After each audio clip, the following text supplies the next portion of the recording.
స్వామియే శరణమయ్యప్ప. ముందుగా తెలుగు రాష్ట్రాల్లో ఉన్న ఫౌండర్స్ అందరికీ కూడా గుడ్ ఆఫ్టర్నూన్ అండి. ప్రతిరోజు కూడా అందరూ ఆయురారోగ్య అష్టైశ్వర్యాలతో ఉండాలని నేను చేసే పూజలో, అయ్యప్ప పూజలో మీ అందరి గురించి కూడా నేను కోరుకోవడం జరుగుతుంది.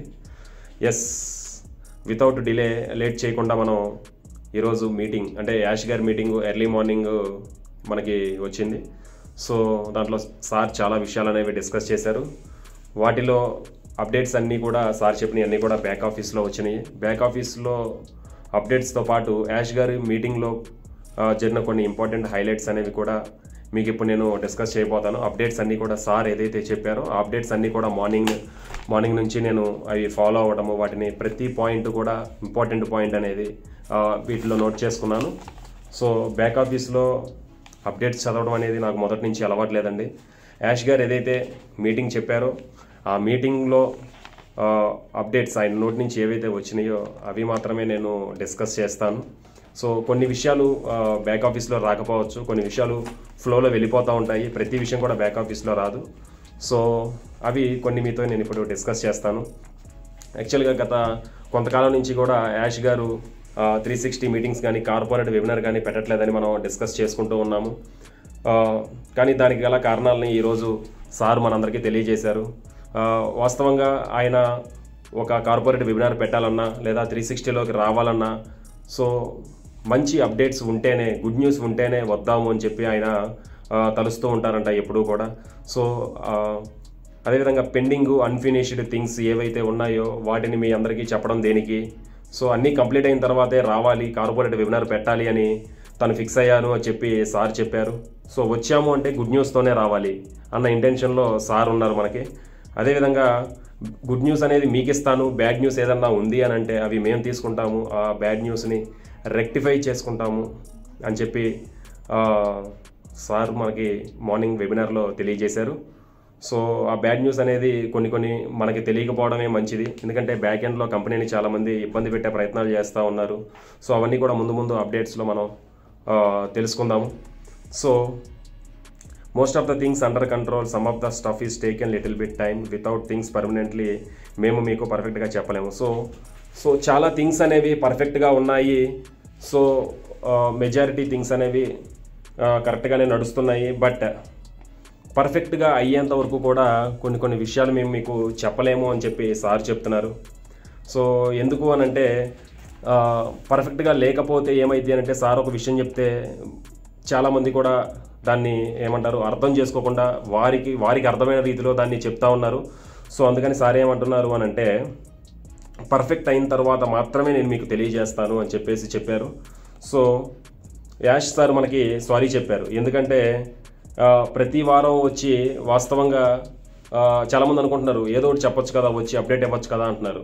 సో వచ్చి ఏదో ఒక కథలు చెప్పి ఏదో ఒక అప్డేట్ ఇస్తే అది రైట్ టైంకి అవ్వకపోతే అది మళ్ళీ సార్ని నిందిస్తారు అని చెప్పేసి తను రావట్లేదు అని చెప్పారు.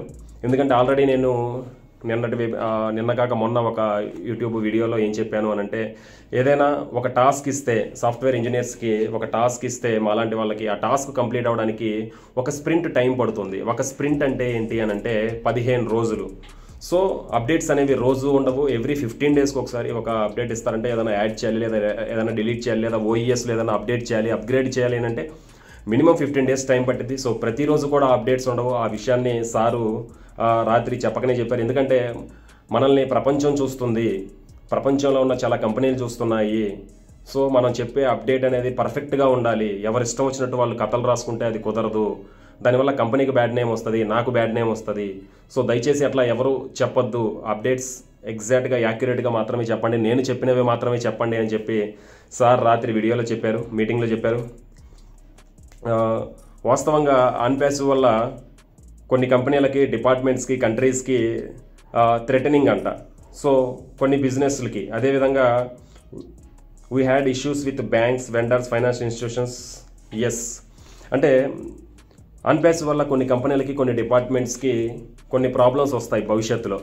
అదేంటి అని అంటే మంచి చేస్తున్నప్పుడు ఖచ్చితంగా ఇప్పుడు చాలా కంపెనీస్ కూడా, ప్రపంచంలో ఉన్న ఏ కంపెనీ కూడా ఎంప్లాయీస్కి శాలరీలు తప్ప మిగిలిన బయట పర్సన్స్ దగ్గర నుంచి డబ్బులు తీసుకోవడమే కానీ వాళ్ళకి ₹1 కూడా ఇవ్వటం అనేది జరగలేదు. బట్ మన అన్పాసివ్ కంపెనీ అనేది ఇట్లా ఫౌండర్స్ సిస్టమ్ ఒకటి పెట్టి వీళ్ళందరికీ కూడా యాపిల్స్ ఇస్తాము అని చెప్పేసి చెప్తుంది. కాబట్టి వీటన్నిటి వల్ల చాలా కంపెనీస్కి, చాలా గవర్నమెంట్స్కి, చాలా ఫైనాన్షియల్ ఇన్స్టిట్యూషన్స్కి కూడా ఇబ్బందులు ఎదురవుతాయి అని చెప్పి యాష్ గారు చెప్పారు.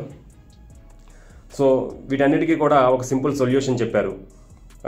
ఆ సింపుల్ సొల్యూషన్ ఏంటి అని అంటే, వాస్తవంగా యాష్ గారు ప్రతిరోజు కూడా చాలా ఇబ్బందులు పడుతున్నారు. నాట్ ఓన్లీ యాష్ గారు, కంపెనీ మన ఆన్పేస్ అనేది ప్రతిరోజు కూడా చాలా ప్రాబ్లమ్స్ ఫేస్ చేస్తుంది. ఆ ప్రాబ్లమ్స్ ఎందుకు ఫేస్ చేస్తుంది అని మనం దీర్ఘంగా విశ్లేషించగలిగితే, ఇంతకుముందు మనం డిస్కస్ చేసుకున్నాం కదా, ఓన్లీ ప్రతి కంపెనీ కూడా ఎంప్లాయీస్ని మాత్రమే పెట్టుకుంటుంది, వాళ్ళకి శాలరీస్ ఇస్తుంది. సో తద్వారా వాళ్ళ నాలెడ్జ్ వీళ్ళు తీసుకొని కోటాను కోట్ల డబ్బు వీళ్ళు సంపాదిస్తారు కంపెనీస్. కానీ మన ఆన్పేసివ్ ఏం చేస్తుంది, మనకు డబ్బులు ఇవ్వాలంటుంది, హ్యుమానిటీని అప్లిఫ్ట్ చేయాలంటుంది. సో ప్రతి ఒక్కళ్ళను కూడా ఉన్న స్థానం నుంచి ఉన్నత స్థాయికి చేరాలంటుంది. కానీ మనకు ప్రాబ్లమ్స్ వస్తున్నాయి. ఈ ప్రాబ్లమ్స్ నుంచి బయటపడాలంటే ఒక మార్గం ఏంటి అని అంటే, ఆన్పేసివ్ అనే కంపెనీ బ్రాండ్ తీసేసి వేరే బ్రాండ్తో వచ్చి, న్యూ బ్రాండ్తో వచ్చి వాళ్ళకి ఎంప్లాయీస్కి మాత్రమే శాలరీలు ఇస్తూ, ఫౌండర్స్ అని, అఫిలియేట్స్ అని, యూజర్స్ అని వీళ్ళెవరికి డబ్బులు ఇవ్వకుండా ఉంటే ఖచ్చితంగా ఈ కంపెనీ అనేది సక్సెస్ అవుతుంది. So normal IT company just business చేస్తుంది, ఇట్లా మనీ అనేది ఇవ్వదు. కానీ మన ఐటీ కంపెనీ ఏం చేస్తుంది, మనందరినీ కూడా మంచి పొజిషన్కి తీసుకెళ్లాలని ప్రయత్నం చేస్తున్నప్పుడు కొన్ని ఇబ్బందులు ఎదురవుతున్నాయి. ఆ ఇబ్బందులు లేకుండా ఉండాలంటే మన కంపెనీ కూడా అందరి ఐటీ కంపెనీలాగే పనిచేస్తూ తన దగ్గర ఉన్న ప్రొడక్ట్స్ అమ్ముకుంటూ, యాష్ గారు ఇలా చేస్తే ప్రపంచంలోనే తను కూడా one of the richest person అవుతారు. కానీ అవన్నీ నేను చెయ్యను.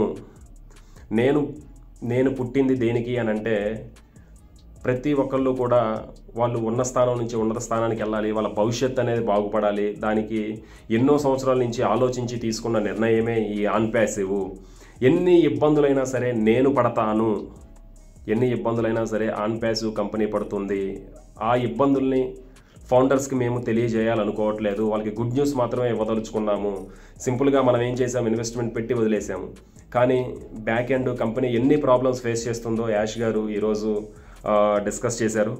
సో ఒక వెబ్సైట్ అనేది క్రియేట్ చేసి, జస్ట్ ఆన్పేస్ వెబ్సైట్ క్రియేట్ చేసాం, దాంట్లో మన ప్రొడక్ట్స్ పెట్టేసి ఓ కనెక్ట్, ఓ నెట్ ఇవి పెట్టేస్తే ఆటోమేటిక్గా చాలా కంపెనీలు కూడా వచ్చి బిజినెస్ చేస్తాయి, మా మధ్యలో ఉండి బిజినెస్ చేసి పెడతాయి. దానివల్ల మధ్యలో ఉండే వాళ్ళకి బిజినెస్ వస్తుంది, కోటాను కోట్లు వస్తాయి, అదేవిధంగా కంపెనీకి కూడా మంచి రెవెన్యూ వస్తుంది. కానీ నేను అలా చేయదలుచుకోవట్లేదు అని చెప్పేసి ఆయన చాలా బాధాతప్త హృదయంతో మార్నింగ్ ఈ విషయం చెప్పారు. అది ఇంకా యాక్చువల్గా నన్ను క్విట్ అవ్వమని చాలామంది కూడా ఫోర్స్ చేస్తున్నారు. ఆన్పేసివ్లో ఫౌండర్స్కి డబ్బులు ఇవ్వద్దు, వాళ్ళకి యాపిల్స్ ఇవ్వద్దు, క్విట్ అవ్వు అంటున్నారు. కానీ ఆయన క్విట్ అయ్యే ఆలోచన ఆయనకి లేదు. ఎందుకంటే తను ఒక లక్ష్యాన్ని పెట్టుకున్నాడు, ఆ లక్ష్యాన్ని రీచ్ అయ్యేంత వరకు కూడా ఎన్ని ప్రాబ్లమ్స్ వచ్చినా సరే ఆ ప్రాబ్లమ్స్ని క్లియర్ చేసుకుంటూ ఫౌండర్స్ని మంచి పొజిషన్కి, నేను ఏదైతే కమిట్మెంట్ ఇచ్చానో, ఏదైతే మాట ఇచ్చానో లాస్ట్ 4-5 ఇయర్స్ బ్యాక్, ఆ మాటని నేను ఫుల్ఫిల్ చేసుకుంటాను, ఆ మాటని నేను నిజం చేస్తాను అని చెప్పేసి మార్నింగ్ వెబినార్లో చెప్పారు. సో వాస్తవంగా హ్యుమానిటీ అనేది ఒకటి లిఫ్ట్ చేయాలి. పాపా న్యూగినియా, అదేవిధంగా చాలా ప్రపంచంలోని చాలా వెనుకబడ్డ దేశాలన్నీ కూడా చాలా ఉన్నాయి, వెనుకబడ్డ దేశాలు, వాటన్నిటిని పైకి తీసుకురావాలి అని అంటే ఆన్పేసివ్ ఒకటే దానికి మార్గం అని చెప్పేసి సార్ చెప్పారు. దట్టు ఇంకో పాయింట్ ఏం చెప్పారంటే, యాష్ గారికి సింపుల్గా ఉండటం లేదా ఈజీ కంఫర్టబుల్ లైఫ్లో ఉండటం ఆయనకి ఇష్టం లేదు. ఛాలెంజ్ని ఫేస్ చేసే విధంగానే ఆయన రాటుదేలాను. సో చిన్నప్పటి నుంచి కూడా నాకు ప్రాబ్లమ్స్ వస్తే, ఛాలెంజెస్ వస్తే వాటిని రెక్టిఫై చేసుకుంటేనే నేను ఈ స్టేజ్కి వచ్చాను అని చెప్పేసి సార్ చెప్పారు. అదేవిధంగా విన్నర్స్ నెవర్ క్విట్, విన్ అవ్వాలనుకున్న వాళ్ళు ఎప్పుడు కూడా క్విట్ అవ్వరండి. సో ఆ విషయం యాష్ గారిలో మనం చూస్తున్నాము, ఆయన పట్టుదలని. అదేవిధంగా మీకు తెలిసి ఓన్లీ కొన్ని అగ్రిమెంట్స్ మాత్రమే నడుస్తున్నాయి. అంటే మనం ఏం చేస్తున్నామంటే కొన్ని కంట్రీస్లో సారే అగ్రిమెంట్స్ చేసుకుంటున్నారు. బట్ ఆ అగ్రిమెంట్స్ దాని వెనకమాల ఉన్న బ్యాక్గ్రౌండ్ స్టోరీ మనకు తెలియదు. సో ఆ బ్యాక్గ్రౌండ్ స్టోరీ మనకు తెలిసినప్పుడు మనం చాలా హ్యాపీగా ఫీల్ అవుతాము. అవన్నీ కూడా ఇక్కడ మనం డిస్కస్ చేయలేము. టైం వచ్చినప్పుడు ఖచ్చితంగా మీ అందరితో నేను డిస్కస్ చేస్తాను, ఎందుకంటే ప్రపంచం మొత్తం మన వైపు చూస్తుంది అని సార్ చెప్పారు. ఇక మెయిన్ ఇంపార్టెంట్ థింగ్స్ వచ్చేసి పేమెంట్స్, బల్క్ పేమెంట్స్ బ్యాంకుకి ఏదైతే పెట్టుకున్నారో సో అవి రావడానికి కొంచెం సమయం పడుతుంది. సో క్రిప్టో బల్క్ పేఅవుట్స్ అనేవి డన్ ఆల్రెడీ అయిపోయింది. బట్ రేపు సోమవారం నుంచి కూడా టెస్టింగ్ చేస్తారు. అంటే కరెక్ట్గా వెళ్తున్నాయా లేదా, $100 పంపిస్తే $100 వెళ్తున్నాయా, $200 వెళ్తున్నాయా. సో ఇవన్నీ కూడా టెస్టింగ్ అనేది మండే నుంచి స్టార్ట్ అవుతుందని చెప్పారు. సో అంటే మండే నుంచి అకౌంట్లో ఫిక్స్డ్గా పడిపోతాయని చెప్పి యాష్ గారు చెప్పలేదండి. ఇక్కడ జాగ్రత్తగా గమనించండి. మండే నుంచి టెస్టింగ్ స్టార్ట్ అవుతుంది అని అన్నారు. సో మండే నుంచి అది ఎన్ని రోజులు జరిగిద్దో అనేది మన అకౌంట్స్ చెక్ చేసుకుంటా ఉందాము, క్రిప్టో ఎవరైతే పెట్టారో వాళ్ళు. కానీ బ్యాంక్ అనేది క్రిప్టో తర్వాత యాక్సెప్ట్ అవుతుంది అని చెప్పారు. ఫస్ట్ క్రిప్టో పేమెంట్స్కి మాత్రమే వీళ్ళు టెస్టింగ్ చేస్తున్నారు. అంటే ఇంకో మెయిన్ అప్డేట్ ఏంటి అని అంటే, యాక్చువల్గా లాస్ట్ మీటింగ్లో సార్ ఏం చెప్పారు అని అంటే, clearing out all the pending withdrawal request. అంటే మనం విత్డ్రాల్ రిక్వెస్ట్ పెట్టాము, కొంతమంది క్రిప్టో పెట్టారు, కొంతమంది బ్యాంక్ పెట్టారు. సో యాక్చువల్గా వీటన్నిటినీ కూడా డిలీట్ చేసేసి ఫ్రెష్గా మళ్ళీ యాడ్ చేసుకోమని చెప్దాం అనుకున్నారు. కానీ అలా చెయ్యకూడదు అని మళ్ళీ కంపెనీ డిసైడ్ అయింది, యాష్ గారు డిసైడ్ అయ్యాడంట. So we will reset the function. అంటే we will reset the function అంటే మనం కనుక ఫర్ ఎగ్జాంపుల్ క్రిప్టో $500 పెట్టుకున్నాము అనుకోండి. సో ఆ $500ని మార్చుకొని మనం $600 పెట్టుకునే అవకాశం మనకి ఉంటుంది. ఇన్ కేస్ ఈ మధ్యలో ఎవరైనా పేమెంట్స్ చేస్తే మన కింద వాళ్ళు, సో అవి $600 అనుకోండి, అవి రీసెట్ చేస్తే 500ని మనం 400 అయినా పెట్టుకోవచ్చు, 600 అయినా పెట్టుకోవచ్చు. అవన్నీ కూడా నెక్స్ట్ మండే తర్వాత నుంచి కూడా మీరు మీ ఓఈఎస్ని ఫాలో అప్ అవ్వండి అని చెప్పారు. సో ఇంకా మేజర్ అప్డేట్స్ ఏమున్నాయి? Everything goes well will so next week to share the good news. అదేంటి అని అంటే మనం దీన్ని సో నెక్స్ట్ వీక్ అనేది వీలైతే ఒక గుడ్ న్యూస్ అనేది షేర్ చేస్తాము అని చెప్పారు. గుడ్ న్యూస్ ఏంటి అని అంటే, మనం దేనికోసం అయితే ఫైట్ చేస్తున్నామో that will be unlock everything. So a good news కోసం మనం వెయిట్ చేస్తున్నాం? యాపిల్స్ కోసం వెయిట్ చేస్తున్నాం. సో ఒకసారి ఆ గుడ్ న్యూస్ వస్తే అది గేమ్ చేంజర్ అవుతుంది, మొత్తం A to Z ఓపెన్ అయిపోతుంది అని చెప్పేసి సార్ చెప్పారు. సో ఆ అప్డేట్ ఏంటో, ఆ గుడ్ న్యూస్ ఏంటో మనం నెక్స్ట్ వీక్ దాకా వెయిట్ చేద్దాము. సో ఇంకోటి మేజర్ ఇష్యూ ఏంటంటే, బంగ్లాదేశ్లో కొన్ని ఇష్యూస్ ఉన్నాయంట. వాస్తవంగా బంగ్లాదేశ్లో కొంతమంది ఫౌండర్స్ మన కంపెనీ మీద కంప్లైంట్ చేయడం, ఇది MLM కంపెనీ అని చెప్పేసి. అదేవిధంగా బంగ్లాదేశ్ బ్యాంక్ వాళ్ళు కూడా ఒక స్టేట్మెంట్ ఇచ్చారు, పేపర్ స్టేట్మెంట్ ఇచ్చారు, ఇది MLM కంపెనీ, దీన్ని మేము యాక్సెప్ట్ చేయట్లేదు అని చెప్పి బంగ్లాదేశ్ బ్యాంక్ అనేది ఒకళ్ళు స్టేట్మెంట్ అని ఇచ్చారు. సో సార్ ఏమన్నారు అని అంటే, బంగ్లాదేశ్లో మాకు ఆఫీస్ ఉంది, లాస్ట్ 1.5 year నుంచి కూడా మేము రెంట్ కడుతున్నాము. అదేవిధంగా మాకు అక్కడ లీగల్ టీం ఉంది, మాకు అక్కడ ఆడిటర్స్ ఉన్నారు, మాకు అక్కడ ఎంప్లాయీస్ ఉన్నారు. సో మమ్మల్ని కన్సర్న్ చేయకుండా, మమ్మల్ని కలవకుండా, మా స్టేట్మెంట్ తీసుకోకుండా మీరు ఎలాగా ఇది MLM కంపెనీ, దీన్ని మేము యాక్సెప్ట్ చేయము అని అంటారు. సో ఖచ్చితంగా దీని మీద లీగల్గా కంపెనీ అనేది ఫైట్ చేస్తుంది ఆ బ్యాంక్ మీద. సో మండే తర్వాత వీళ్ళని రిటర్న్ అగ్రిమెంట్ అడిగారు, ఎందుకు ఆ విధంగా అన్నారు అని చెప్పేసి. సో అది కనుక కంపెనీ సాటిస్ఫై అవ్వకపోతే మటుకు వాళ్ళు లీగల్గా ప్రాబ్లం ఫేస్ చేయాల్సి వస్తుంది. బంగ్లాదేశ్ బ్యాంక్ అనేది ఒక బ్యాంకు మాత్రమే, ఆ బ్యాంకుని అవసరమైతే మనం కొనేయచ్చు. సో బ్యాంక్ అంటే దేవుడు కాదు కదా అని చెప్పి సారు చాలా స్ట్రాంగ్గా చెప్పారు. సో మండే తర్వాత ఎందుకు ఆ కంపెనీ అలా అనిందా అని చెప్పారు. అదేవిధంగా బంగ్లాదేశ్లో చాలా ఇల్లీగల్ యాక్టివిటీస్ జరుగుతున్నాయి. సో ఒక్క నిమిషానికి అందులో వన్ ఆఫ్ ద మేజర్ ఇల్లీగల్గా ఏం జరిగింది అని అంటే, ఒక నిమిషానికి ఒక ఫౌండరు 1082 సార్లు పేమెంట్ చేయడానికి ప్రయత్నం చేశారు అనంట. అసలు మానవ మాతృడికి ఇది సాధ్యం కాదు ఒక్క నిమిషంలో. సో వీళ్ళు కొన్ని బాట్స్ని యూజ్ చేశారు, కొంత సాఫ్ట్వేర్ని యూజ్ చేసి మన కంపెనీ యొక్క పేమెంట్ సిస్టాన్ని బ్రేక్ చేయాలి అని చెప్పి కొన్ని ఇల్లీగల్ యాక్టివిటీస్ చేస్తున్నారు. సో దాన్ని కంపెనీ అనేది ఐడెంటిఫై చేసింది, దాన్ని బ్లాక్ చేసింది. ఎవరైతే ఇట్లా ఇల్లీగల్గా బిహేవ్ చేస్తున్నారో వాళ్ళందరినీ కూడా కంపెనీ ఐడెంటిఫై చేస్తుంది, వాళ్ళ ఫౌండర్షిప్ అనేది తీసివేస్తుంది. ఫౌండర్షిప్ తీసేసి అదేవిధంగా వాళ్ళు లీగల్గా కూడా చాలా ప్రాబ్లమ్స్ ఫేస్ చేసుకోవాల్సి వస్తుంది అని చెప్పి సార్ చెప్పారు. అదేవిధంగా మిస్టర్ ఎఫిలియేట్ కమిషన్స్ కూడా సార్ చెప్పారు. సో తను ప్రామిస్ చేసినట్టే అవి ఒక వేలో కాకుండా ఇంకొక వేలో వచ్చేలా చేస్తాను అంటే, వడ్డిచ్చేవాడు మనోడు అయితే ఎక్కడున్నా మనకి ఆ ప్రొడక్ట్స్ అన్నీ వస్తాయి, ఆ ఫుడ్ వస్తుంది. అలాగే ఎఫిలియేట్స్ యొక్క కమిషన్ కూడా ఇస్తామని చెప్పారు. అది ఏ విధంగా ఇస్తారు అనేది కూడా మనం వెయిట్ చేయాలి. సో అదేవిధంగా కమాల్ ఒక పాయింట్ చెప్పారు, September 1, 2024 నుంచి కూడా, అంటే ఆ లోపు జెన్యూన్ ఫౌండర్స్ని ఐడెంటిఫై చేసి మిగిలిన వాళ్ళని కంపెనీ అనేది వాళ్ళ ఐడీలు అనేది టెర్మినేట్ చేసేస్తుంది. అది జెన్యూన్ ఫౌండర్స్ అంటే ఏంటో ఫ్యూచర్లో వాళ్ళు తెలియజేస్తారు.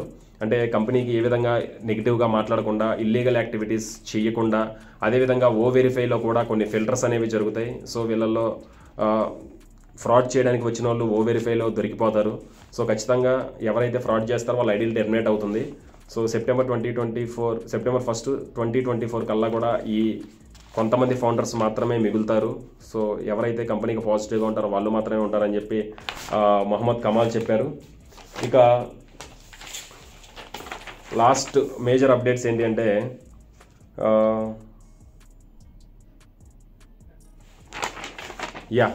మేజర్ అప్డేట్స్ ఏంటి అని అంటే కంపెనీ అనేది జెన్యూను, లీగలు అనే విషయాన్ని యాష్ గారు నొక్కి వక్కానించి మళ్ళొక్కసారి కూడా చెప్పారు. ఎందుకంటే కొన్ని కంట్రీస్లో MLM అనేది లీగలు, కొన్ని కంట్రీస్లో ఇల్లీగలు అనేసి చెప్పారు. సో ఇల్లీగల్గా ఉన్న కంట్రీస్ని వాళ్ళతో మాట్లాడడం జరుగుతుంది. మనది MLM కాదు, మనది అఫిలియేట్ ప్రోగ్రామ్ అని చెప్పేసి సార్ చెప్పారు. సో ప్రతి ఒక్కళ్ళు కూడా ధైర్యంగా ఉండండి. బట్ ఇంకొకసారి మళ్ళీ చెప్తున్నాను, యాష్ గారు డేట్స్ అనేవి ఎప్పుడూ చెప్పలేదు. మండే నుంచి మన క్రిప్టో కరెన్సీ విత్డ్రాల్ అనేది టెస్టింగ్ అనేది స్టార్ట్ చేయడం జరుగుతుంది అని అన్నారు. దాని మీనింగ్ మండేనే డబ్బులు పడతాయని కాదు. సో ప్రాసెస్ అనేది స్టార్ట్ అయింది. సో ఇక్కడ ప్రతి ఒక్కళ్ళు కూడా ధైర్యంగా ఉండండి, కంపెనీని నమ్మండి. మధ్యలో ఎవరు ఏది చెప్పినా సరే అది నమ్మమాకండి. ఓన్లీ కంపెనీని నమ్మండి, బ్యాక్ ఆఫీస్ నమ్మండి, యాష్ గారి మీటింగ్ అటెండ్ అవ్వండి. సో చూద్దాం, అందరూ కూడా క్రిస్మస్ నాటికల్లా కూడా మంచి శుభవార్త వినాలని నేను భగవంతుని మనస్ఫూర్తిగా కోరుకుంటున్నాను. నెక్స్ట్ వచ్చే సంవత్సరం అనేది 2024 అనేది మీ అందరి లైఫ్లో, మనందరి లైఫ్లో కూడా మంచి చేయాలి, మనం ముందుకెళ్ళాలి, మన పిల్లలు మంచి స్కూల్స్లో చదువుకోవాలి అని మనస్ఫూర్తిగా నేను నమ్మిన అయ్యప్ప స్వామిని, నేను వేసుకున్న మాల మీద ప్రమాణం చేసి చెప్తున్నాను. అందరూ కూడా ఆయురారోగ్య అష్టైశ్వర్యాలతో ఉండాలి. స్వామియే శరణమయ్యప్ప, స్వామియే శరణమయ్యప్ప, స్వామియే శరణమయ్యప్ప. Thank you so much my dear friends.